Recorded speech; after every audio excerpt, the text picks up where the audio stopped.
The Heart of It. Roy West kicking in towards the centre. A distinctly Tasmanian conversation. I can feel what it will be like when Tassie plays his first game, and I just... Lynch gathers, he's got loose men everywhere, but he decides to have a pump shot, and it's an absolute ripper! 200 goals for Peter Hudson. What a fantastic effort. How did he do that? Bear kick finishes off in style. Up towards half forward, Stewart flying over the top. Oh, pulled in a beautiful mark. Well done from Scott. After all, Shredder's got the first goal. Has it done? Nichols has had the big ruck with it. Oh! Crosswell!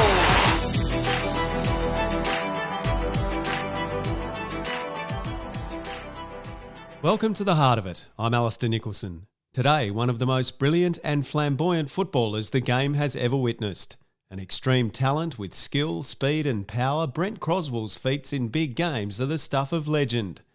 But Crosswell's relationship with football and his long-time coach, the great Ron Barassi, was complex, often volatile.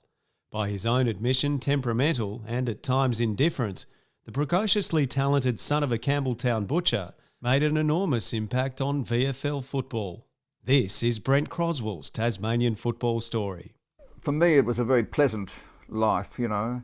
We used to live in Winnaleah, and there was no river there, and you know, I had this tremendous yearning for water. Well, it was a dairy farming community. My father was there for 3 years as a butcher, had a butcher shop there, crummy little butcher shop, and I don't know how he made any money actually, but and so we left and we went to Campbelltown, and my mother did a wonderful thing. She made sure that we bought a house right near the river, probably 60 or 70 metres from what was really a rivulet, and then a river further down. And it was just wonderful, you know. Every night, or late afternoon actually, I would swim in the river, all through summer and often in autumn. And it was just, I couldn't give a stuff much about, you know, school. I was an area school, grade 1, grade 2, grade 3, this kind of thing. But swimming in the river was just a glorious experience for me. I mean, after all, it's it's exhilarating. It's kind of it's liberating, and it's essential at the same time. It was just this wonderful thing that my mother did. Yeah, so this is enormous freedom, I imagine, growing up in a community, an area like that. Well, I mean, you know, Campbelltown is a dull town. I mean, in many respects, it's not. It hasn't got anything of great historical moment there. It's not like, you know, Oatlands, which I love, and Richmond, which I love. When it is nice, it's late afternoon and in the morning when the light, you know, reflects on the grass, and it's very, very, it's beautiful, in fact. So that you know, I like to walk out in the evenings. Even when I was young, I used to walk out across the countryside in the crepuscular light of the evening, you know, and it was lovely. That's when it was lovely. And I think people going through the Midlands think, oh, what a dull old drive this is. But it's the evenings that are quite lovely, you know. I mean, it's the paradox of the red centre and in Australia, you know, where it's the light reflecting on the landscape, which is absolutely brilliant, stunning, you know. But Campbelltown was, it was a pretty nice community. And after work, my father was butcher, and he worked hard. Got up at 5 o'clock and came home at 5:30, and I'd always want him to take me shooting, you know. And so he didn't mind either, because it was before dinner. So he'd drive out, it was relaxing for him, and he'd let me shoot, you know. And I'd shoot from the car, you know. And I loved that, because he'd praise me, say a good shot. Even when I missed, he'd say good shot, you know. What I didn't like was killing the rabbit. If I didn't shoot the rabbit, I had to break the rabbit's neck, you know. And I had great trouble doing that. And my father sensed that, you know, I didn't really like it. He'd bib the horn, you know, because he thought, well, this is a bit unmasculine. He should want to kill things. That's very important to the Midlands culture, you know. It was a bit difficult, and later actually it was a bit of an apostasy really in terms of Midlands culture. But I gave up shooting at about 14. which would have been very uncommon for young boys. Well, in the very region, much then, you know. Yeah. I mean, I had guns when my father. I had a Daisy air gun. When I was about 6. I had a 410. I had 22. I had a 12 bore. I mean, you know, that was the culture. My father loved shooting. He loved shooting. He loved football. He was a very fine football player, my father, a great athlete, and so was my mother. And I inherited those all their sporting ability, the speed of my parents. My mother was very quick and she was tough, and my father was a great athlete, and I got all those attributes, particularly the speed, you know. Yeah. What did your mother play? What sort of sports? She played basketball. Not for a long time, but good enough to be in the Tasmanian team, you know. She had other qualities. She was quite remarkable in many respects. She could do anything. And was a great support for my father, who had a bad back all his life, you know, and I was anxious for him all his life, and I'd get up and I'd look and see if his back was crooked. Now, if his back was crooked, I knew there was going to be a bad day for him, and I'd be anxious for him, and, you know, I always put his shoes on, you know, and did his socks up every day, you know, and that was just a feature of my life in the Midlands. I loved cricket and football. I loved equally, you know. I was as good a cricketer as I was a football player, and people never knew that. And I loved boxing too. I used to go on a Tuesday and Thursday, and we'd box at the Police Boys Club. I'd proceed to beat up this bloke, Willie Watson his name was, and he didn't seem to mind. So he turned up and he loved to box. Apparently he became a boxer later, but I used to beat him up all the time, and I liked the fact that he didn't seem to mind.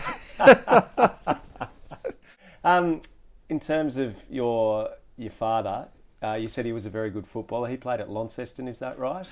Yes, he was a centre half back for Launceston. He was a little bit short for a centre half back, but he was very, very strong, and he had great pace. He was a genuine backman, you know. Well, I mean, I play in any position, but he was a genuine backman. He just dashed through, and because he used to run so fast, he didn't kick it very long. He didn't quite understand that. Dad wasn't a great, you know, inquirer into the human condition. He was no philosopher. He was not that type. But he didn't quite realise. I told him, look, Dad, I said, look, you know, the reason you didn't kick very far was because you're always running so fast, and you can't kick like that, you know. City Jackson, for example, at Carlton, he would just, you know, sort of amber along. He just, you know, then kick these lovely drop kicks. That's because he never ran that fast, you know. But yes, he was very, very good, a wonderful high mark, and he would have played halfback for Carlton. He came over, and they wanted him to stay, but then, you know, no big deal. He had a wife that, or about to get married. He didn't want to stay in Melbourne. Most Tasmanian blokes didn't. They didn't want to go to Melbourne. They often got more money here. There were other blokes in the Midlands that would have gone too. Jimmy Winwood would have played for in Melbourne quite. You know, he was very powerful. You know, wonderful half back or back pocket. Reg Whitney, for example, would have been another one. I mean, this was an era when players didn't go to Melbourne. It was no big deal. I mean, these guys loved Tasmania. They didn't want to go to Melbourne particularly. You know, only some did. You know. What level of exposure did you have to cricket, VFL football, all of those things when you were growing up? How aware were you of the game going on outside of Campbelltown? Well, you know, we didn't have any books. Well, I didn't have any books much in our house. There were 2 or 3 cricket books, and one I found up here. You'd be surprised. It was by J.S. Barber, and it was the 1963 West Indian England series in England, and it was a fabulous series. The book's a wonderful book. It's very sophisticated, and I would reread this book, you know, and I just loved it. Rowan Canhigh, Sobers, and all these guys. You don't know them, I mean, you know, absolutely. I understand. Don't be defensive, but. Yeah, I didn't really have a lot of exposure to VFL football as it was, but when I got it on TV, I loved to see it, you know. But we didn't get the TV down here until '56, but we didn't have a TV for a long time. We might have come out in '56, whenever it was, but we didn't have a television. I mean, we used to sit around the radio and listen to the bloody radio and get spooked by all these strange shows, Police File, Gorilla Hunters. CIB, you know, and we're terrified, you know, all sit there. And I still think from that experience that the imagination is far more powerful and more interesting than you know, the visuals and the television and so on. What about local football? Did you have local footballers that were your heroes when you were a Campbelltown? kid? Yeah, or in the region? Did you Well, you who know, did you follow? when I played 4 games for Campbelltown while I was in my final year at Scotch, and I had to leave Scotch early because I was going to Carlton, so I left in year 11. But that year in 1967, I played 4 games with Campbelltown. You know, it was a terrible experience in many respects because, you know, I was really, I was 16, I was centre half forward, and you know, and everyone was trying to, you know, put me out of the game. I was, you know, and I remember playing one game.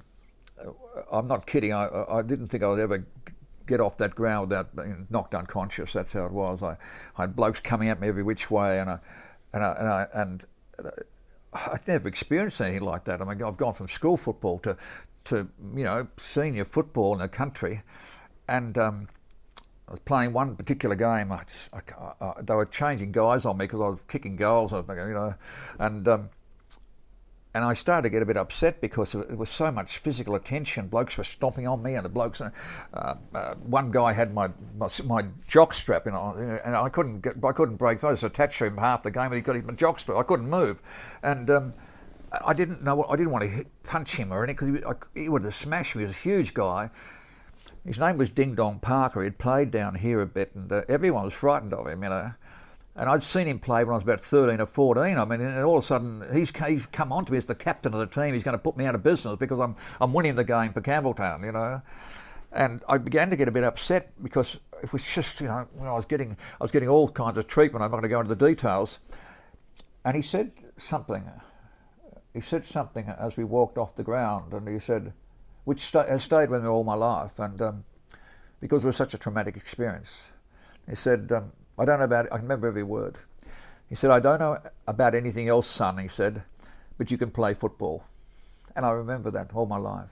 And I think because, you know, my father never actually praised me. He, you know, and I think that's a part of that culture. Don't make your son don't give him a big head. And he never did. So when here's this enemy of mine away, this competitor was brutal and terrifying. He had dark skin, he had covered in oil, he had big arms and an ugly looking face on him, and he looked terribly frightening, you know. And he was certainly going to get me if he got a chance. I was ducking under, but he backhanded. He's got no idea. He's shepherding and the high shepherds and all. But I managed to survive. But had he said that, it's never. And I loved Ding Dong from then on. I loved Ding Dong. Yeah. Wow, what an amazing story. Yeah.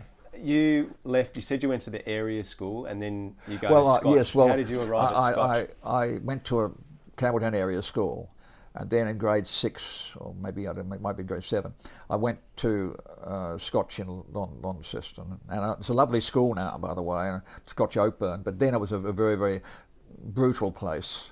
And you boarded there, did you? Oh yeah? Did you board there? I boarded there, and it was just brutal, caning.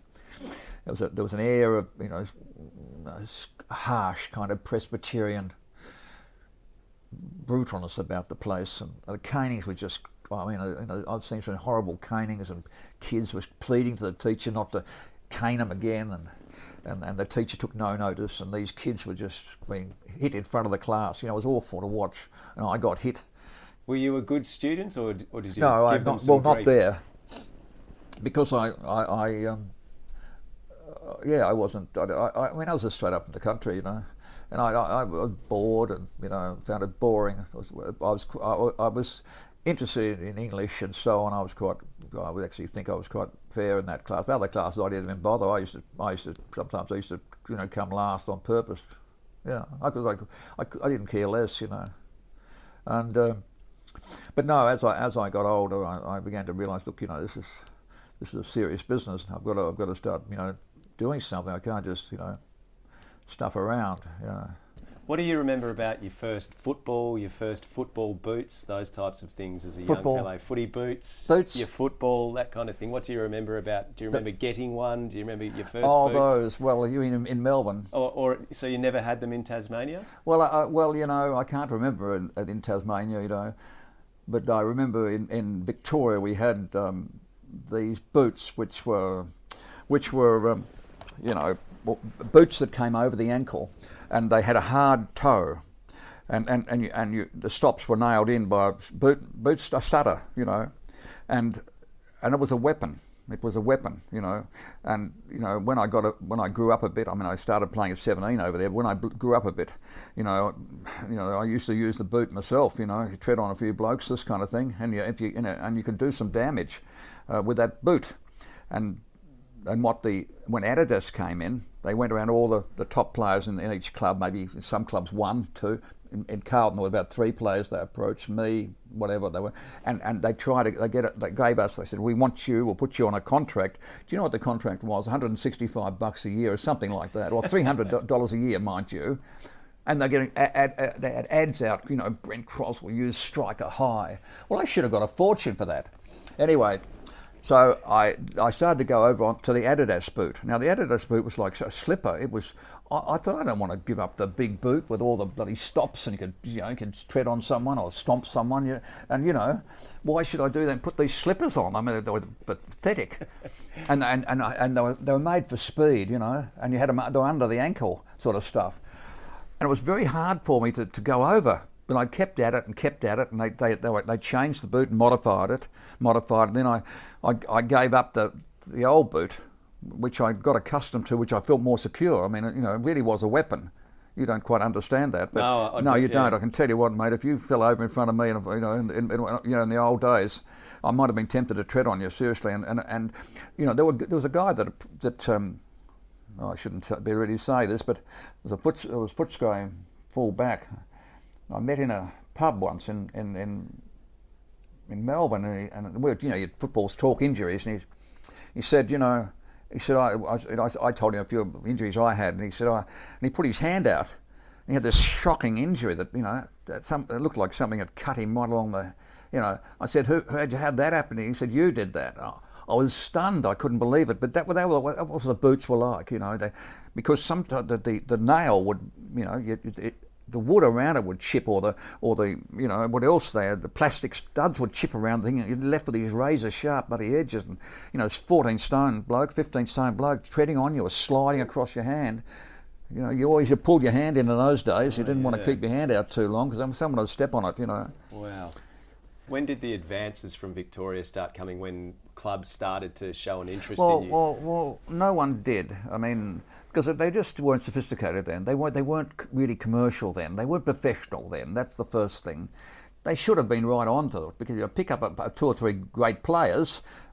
That solves your that can be the key to your next 5 or 6 years or 7 years or so. It's amazing. But no one did, and I just went up one day with my parents to Launceston. I think I might have even been going to watch. Occasionally, my father would take us up there, and we might watch Launceston play. We stopped off at City South, and I was just in normal clothes, and the thirds were playing, but the seniors were going to play, and I was there earlier. And one bloke from City said, "Why don't we get you out and have a game?" I think they just wanted to see what it was like, I was quite young, so they said, "We'll get your gear." And also, this is just before half time, so I take off my whatever I had on, went in, and they found boots for me and a pair of shorts and that. And I went out and played with the thirds, and a guy called what was his name, Berkeley Cox, who went on to play for Carlton.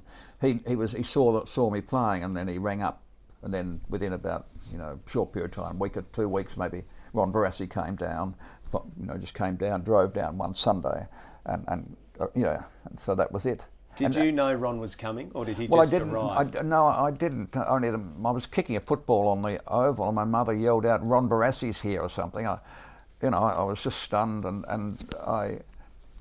it was an amazing moment. I didn't sign immediately, obviously, but they wanted to have me come over, and that was the next thing. What was interesting was I signed with Carlton when I came over. I did, because it was Barassi, and you signed when Barassi came over. That was the great thing about having Barassi at the club. All these blokes signed.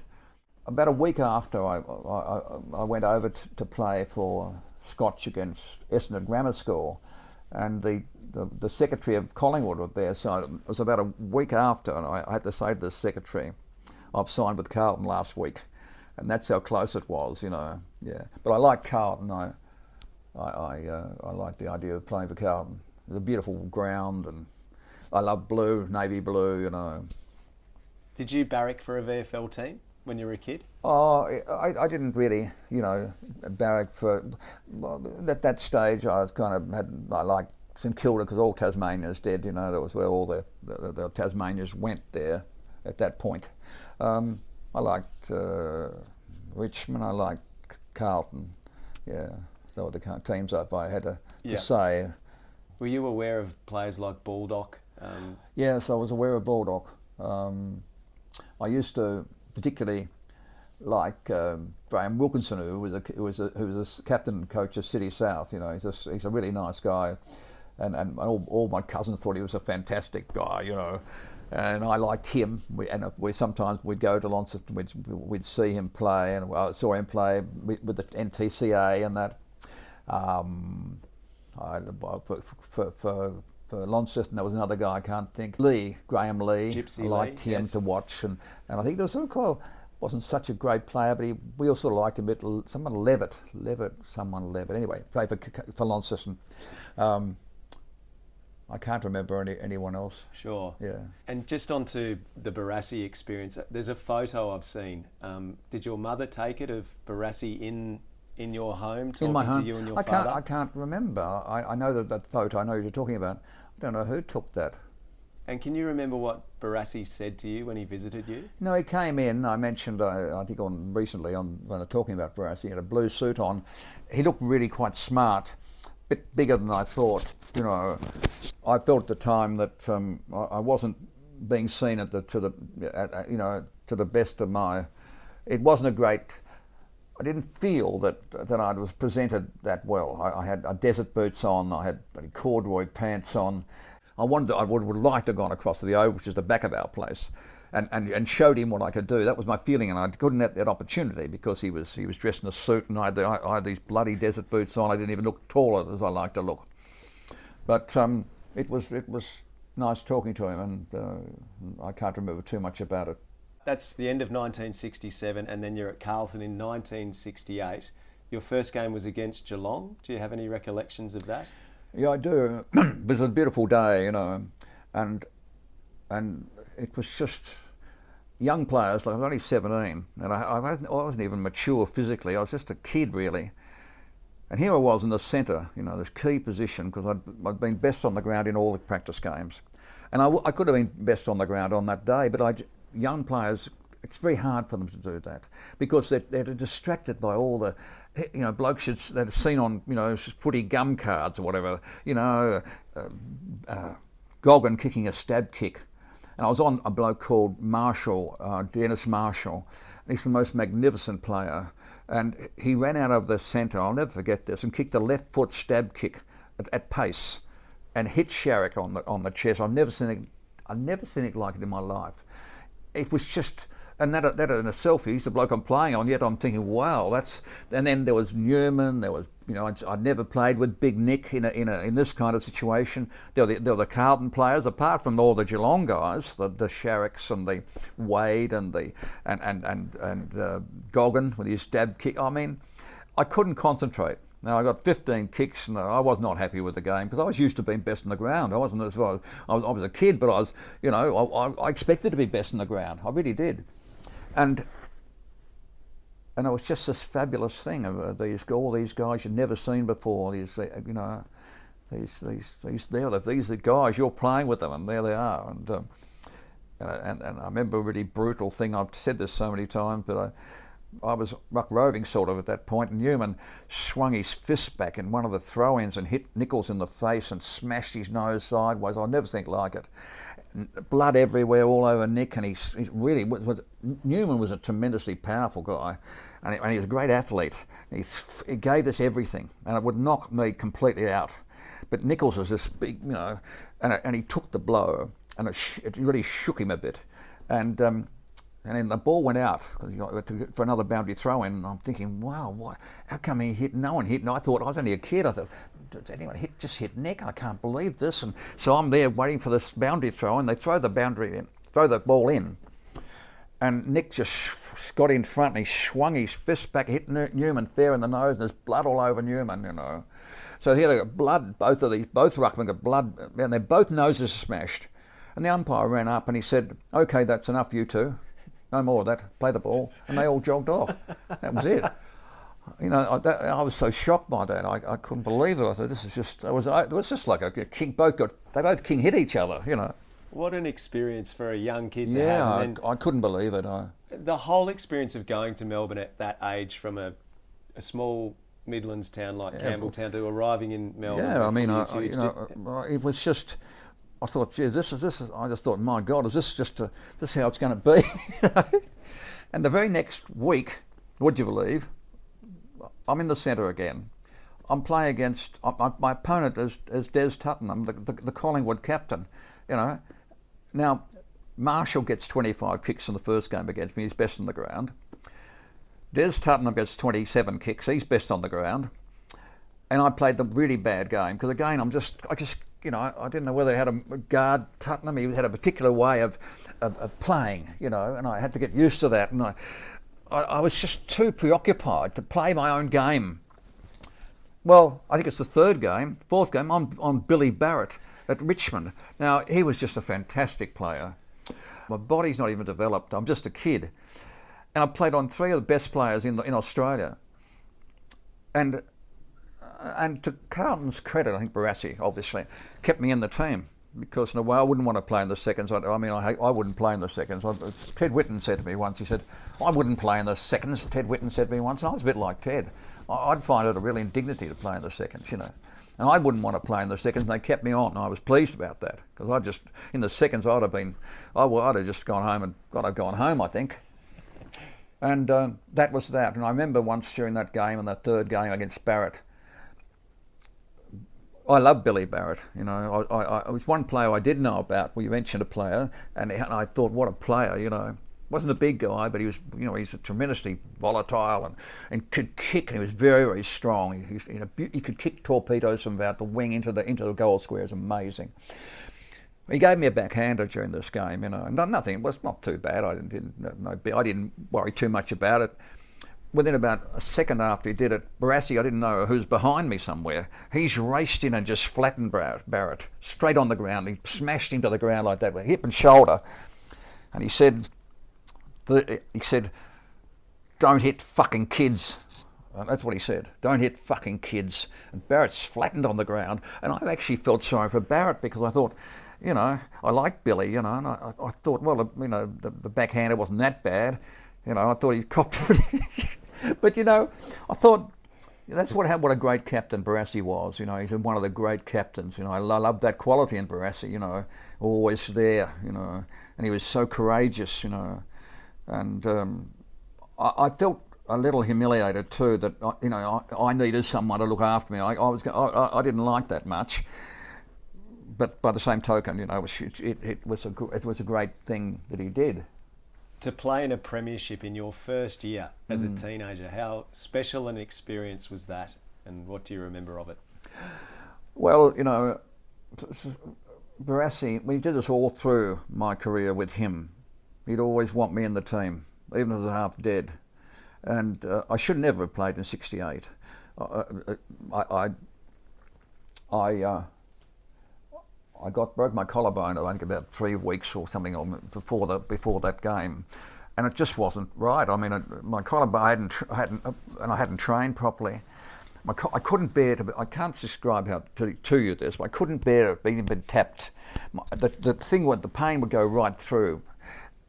I said to Barassi, I can't do this. You know. So on Thursday night we're having a kind of final testing thing, you know, and the press are coming across towards me, and they're gonna film this me being tested. Barassi sees them over my shoulder somewhere coming towards us, so he starts getting abusive, swearing at me.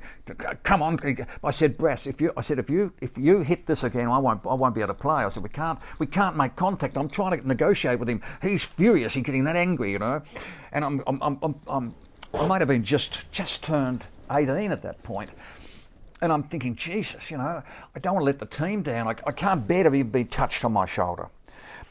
And he's screaming at me, you know. So then we finally worked out the presser coming across, they got the cameras and all this sort of stuff. So we run in and we just jumped up in the air and we just came straight down. We never made any contact. He said, that's it, that's your workout. What do they call them? What's your fitness test? Fitness test. That was my fitness test.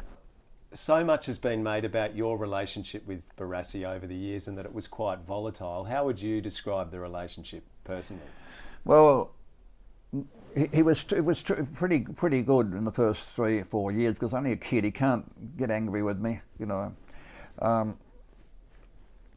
But it was pretty volatile.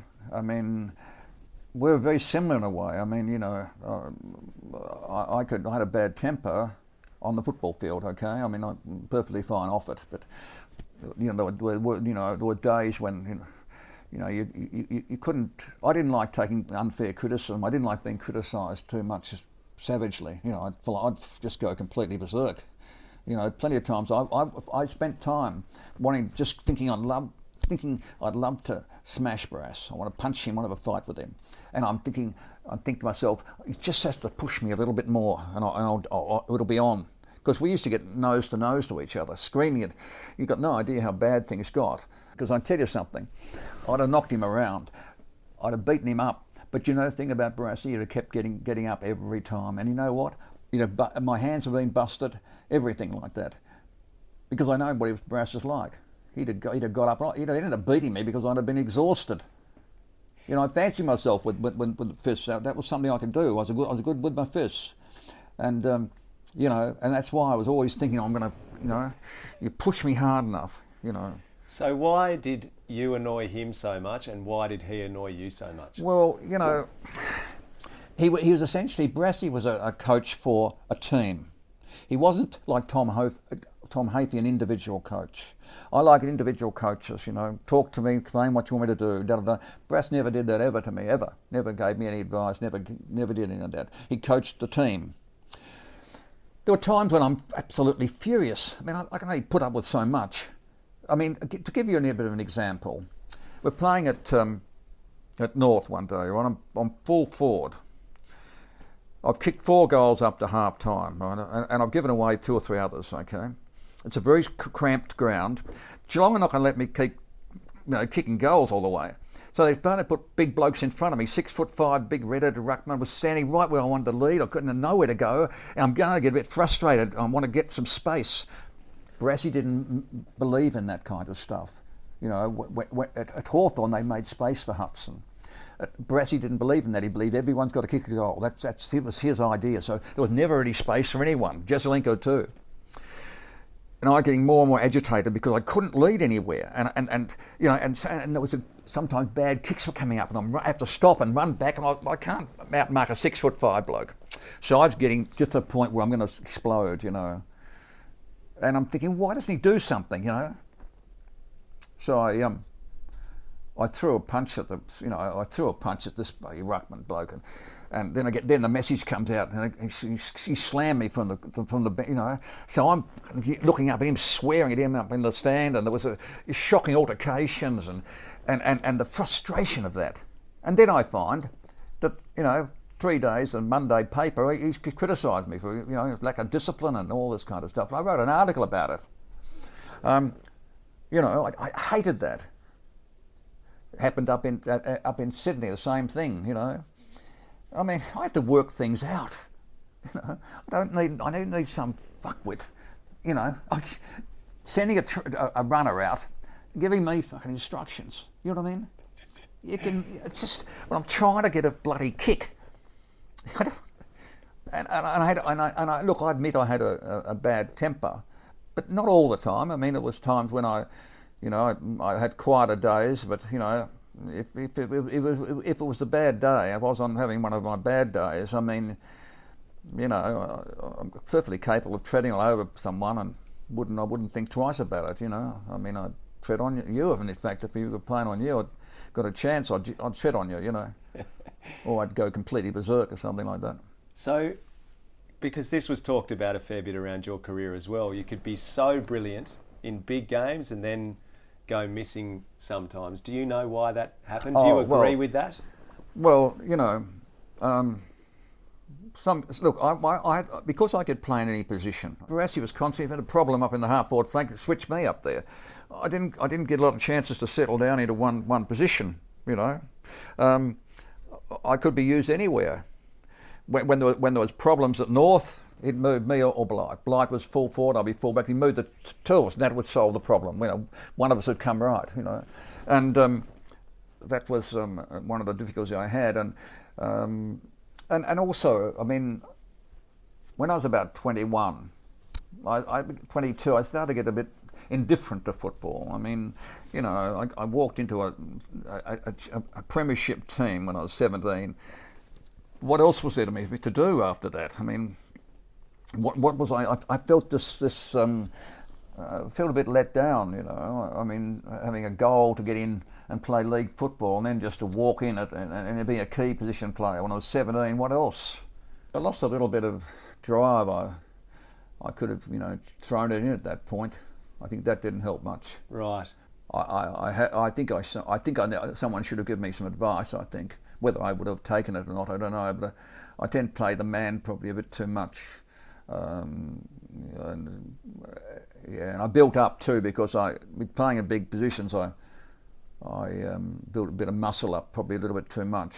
Not excessively so, but I didn't need too much. But I was a little bit muscled up towards the end a bit, and that made it hard. Yep.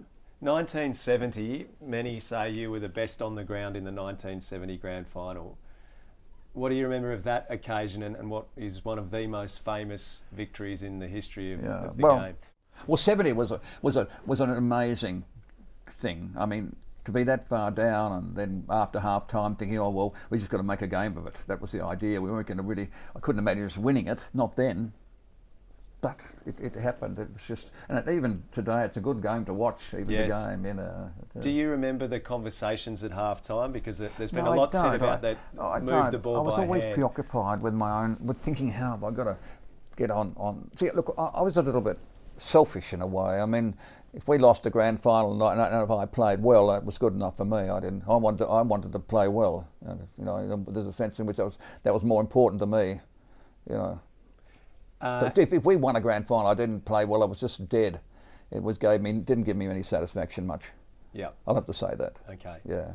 You talked about wanting to fight Ron Barassi. You did duel with him on the chess table, didn't you? I read an article that you wrote in The Age in 1989 where you talk about the nightly phone call from Barassi for a game of chess. Oh, Can you tell me about that? That's another thing. I mean, you know, that was another thing. He'd always ring up. I was married then at the time, actually, and he would ring up right on dinner time. And, you know, I was at university, I was tired, I kept back from there, and I had my wife there, and I had to get he'd ring up from St Kilda, and I'd have to he'd say, want a game? That's what he'd say. And then I'd never want to refuse him, so I had to get a chess table out, put all the things on the thing, and my wife's preparing the meal, and then I had to get this phone ready, and then we'd start. And he took about 10 minutes on a move, maybe 10, and sometimes 15 if he was really thinking. And it'd drag on and on and on. The meal would just get slightly cold, and then 8:30, 9 o'clock, we'd probably finish the first game, and then it was always the second game. I mean, I knew that. And then he'd say, want another one? No, I couldn't refuse him because maybe I'd won that. Not that he mainly beat me because I was indifferent to it. I was getting tired. I didn't want to get my wife was getting moody and all this kind of stuff.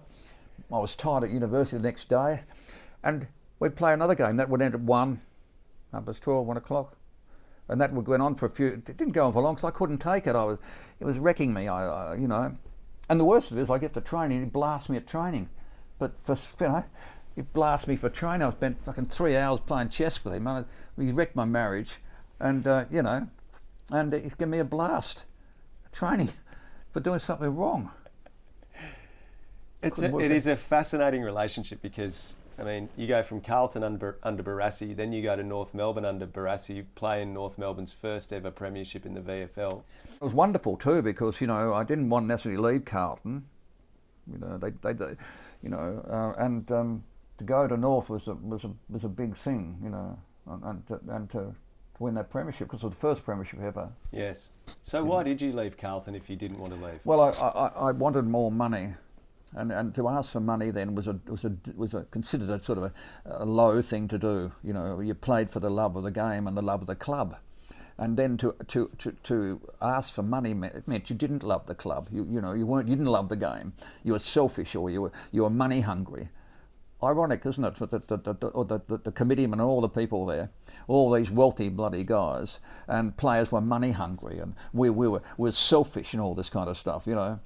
So a year before I left Carlton, I thought, I'm finished with football, I'm not going to bother with it, I'm going to concentrate on university, which I you know, because I wanted to focus on that for a while. And so after a while, the club's not going so well. I'm at university, I'm not playing because I've walked out, I've had enough. And 2 Carlton officials arrived at Monash at the time. They wanted me back. So we negotiate something, and to my amazement, they were going to give me $1,000 a game. Now in those days, $1,000 a game, I mean, I had 9 games to go. I'm thinking $9,000, I mean, you know, I could buy a house for that almost. So I couldn't refuse it, I wanted to go back. So I went into a bit of a training. I hadn't done any training, and went back for $1,000 a game more. And the next thing I also said, well, I'll play next year for $1,000 a game. No. Well, next year when it arrived, I walked in and to talk about this, they called me in. These 5 blokes sitting there like that, George Harris in the middle, and their attitude totally changed. You know, they weren't going to pay me then. They changed their mind, right? And I was really angry, you know. And I remember George Harris saying to me, you know, in front of these guys, he said, "What makes you think you're better than Bruce Stawell?" You know.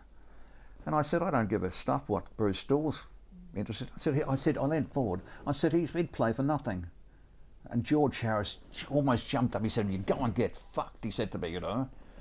So I jumped up and said, "You go and get fucked." You know, I was going to jump the table and smack him. I'm not joking. I was that wild. So I just jumped up, got the door, opened the door, and there's bloody Nick. But he's big Nick, the captain and coach. He's got his ear to the door. Nearly hit him pushing the door open. He was that. I mean, I thought it was rather pathetic. He's the captain and coach. But they treat him like a 2-bob watch. I mean, he should have been treated with more respect. So I just walked. I was in no mood, and he's Nick's sort of half pleading to me, you know, don't, you know, blah, blah, blah, he's the captain and coach. I'm walking to my car, and I said, "That's it, Nick." I was swearing a bit, and I got in the car and I left Nick in the car park. Then I just drove off, never went back, you know. So how quickly did North Melbourne then come with an offer? Well, I talked to a mate of mine, and I said, "Look, we got," you know, I said, because I'm not sort of going to sit down and take a lot of shit. That's not my nature, you know. So I said, "Look, ring up North, because I like the Oval. I wanted inner city ground because I didn't want to be going all over the place.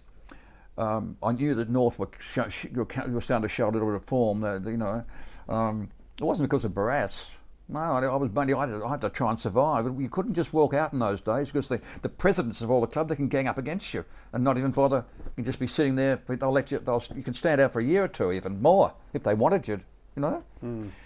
So, and he rang up David Robb from North, the secretary there, and then he went and rang Barassi and said, "Look, we've got a possibility of getting. Are you interested in that?" Barassi said yes, you know. So then the process was to get me over, but it wasn't that easy. Carlton weren't keen to do this. And I remember Rob or someone saying to me, he said, "Well, look, if you get one of the things you can do," he said, "you know, if you get a chance to get reported, you know, that'll help you, you know, make yourself a nuisance sort of thing." So the next game I was playing was against Geelong down at Geelong, and anyway, this bloody ruckman came up and I threw a punch at him, and not a hard one, but you know, just to get reported, and I got reported, you know, and just to add a little bit of the, you know, Carlton thinking, look, he's, you know, he's not worth keeping him on, and eventually they let me go. It was a wonderful feeling, you know, to be gone, and because I didn't know I was going to be able to play anywhere, you know. Mm. And then to Melbourne, you go with Barassi to Melbourne as well. But look, I left. I didn't want to go from North, but I was sensitive. I had an injury that I couldn't get. I was getting over. You know, I had lots of injuries when because you play a 14-year career, and the more aggressive you are, the more injuries you get. I mean, I broke my arm twice on people's heads. You know, that alone. You know, and numerous breaks on my hands, and swinging my. I used to swing my arms around at night, always cracking something. You know. But I had an injury down here which I couldn't, what's called an osteopubis actually now, but then they didn't know it was strained stomach muscles, and I wasn't coming right, and I wanted to give North a chance to get rid of me, I felt. So I just went to David Robb and said, look, if you want to, and he just thought I wasn't interested, so they ultimately cleared me to Melbourne. I got a lot more money too, yeah. So it's interesting, yeah. I mean, it was just Melbourne was just. I just relaxed at Melbourne away. I played hard, but I just didn't get angry if we weren't winning because we lost most games, It's amazing listening to you talk about your footy career. You worked at Scotch for a while in Melbourne, is that right? Were you working at Scotch for a while in the aftermath of your playing career? No, I was working at Campbell Grammar School. Okay. And then I got many years of these when I was about 33. And I'd get these periodic attacks, and I lingered on till I was 40. I was Campbell Grammar School and then Wesley College for 3 years there at the end. And I was having periodic attacks, but I'd go back to school the next day, a headache or something like that. And then when I was 40, I went. It was Friday night at the end of the school term, and I went out, and I hadn't been drinking or anything, and I had a violent vertigo attack. It was a rainy night. I'll never forget it. So I went to bed that night. I woke up next morning, and I couldn't walk.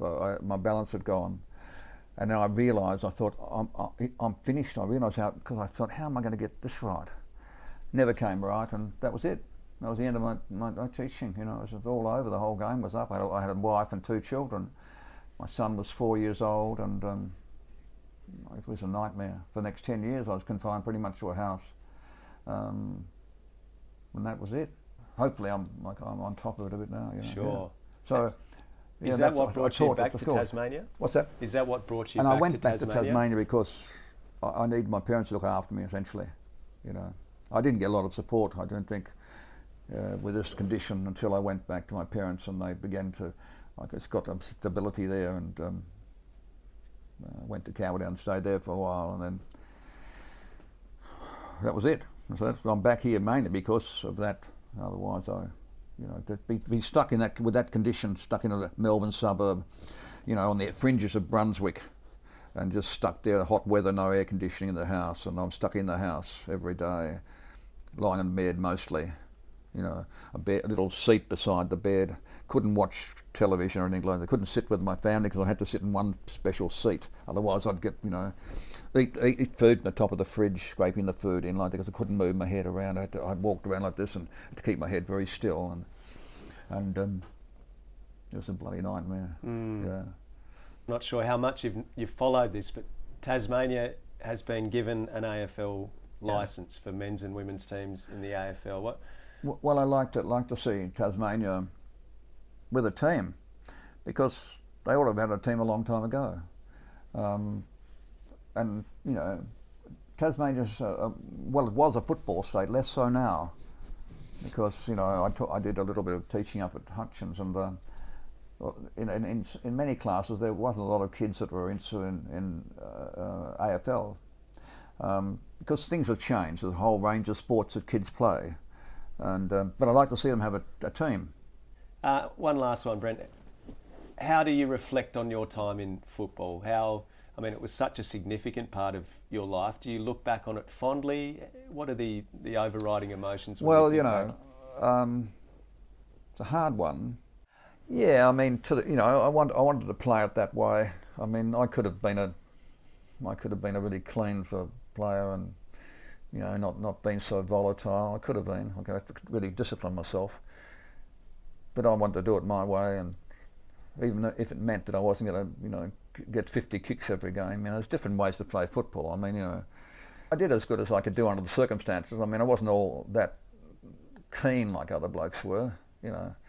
I could have walked off at any stage. I mean, I could have walked off at 21 and not even blinked about it.